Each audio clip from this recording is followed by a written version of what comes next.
नायफैदों जोंहा दसेबाबो टाइम ओंखारनो होनानै मुभिखौ नायनो फैदों जों दिनैहाय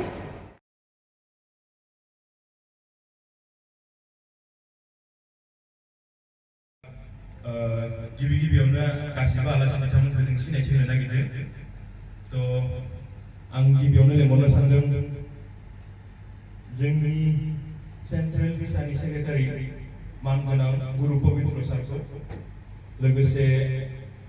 सुक्रसिम मोसाहारि जांख्रिथायनि थैसामनि प्रडिउसार बिथां लोगोसे लिजेन्डारि एक्टर आदा सुखबीर कारजि लोगोसे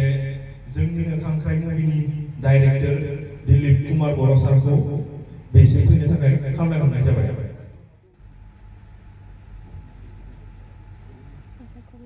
बिथांमोनहा गासिबो गावबा गावनि मासियाव जिरायनो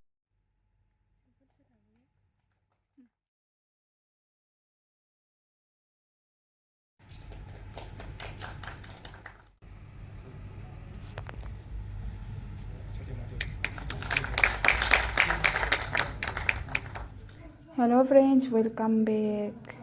आंनि आरोबाव दिनैनि मोनसे गोदान भिडिअ दिनै जोङो खांख्राइ मुभि नायफैदों आरोना मुभि प्रिमियार दिनै देखायजेनदों आरोना फार्स्ट टाइम ओमफ्राय नै आंनि लोगोजों आंजों फैदों आंनि लोगो गुनिका बसुमतारी ओमफ्राय आं सानैजों फैदों जोंहा मुभि नायनो फैदों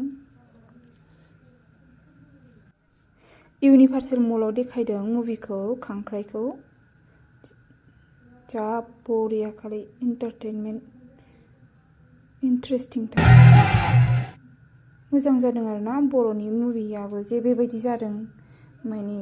फार्स्ट टाइम बेबायदि मुभिखौ नुदों आरोना बिराद बरिया जादों मोजां जादों लोगोफोर नोंसोरबो फैनानै अच्छी है ना मूवी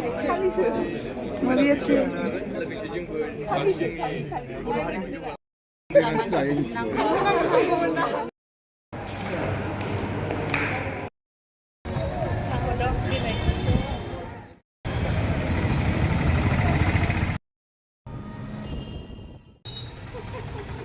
गाड़ी गया ना मजा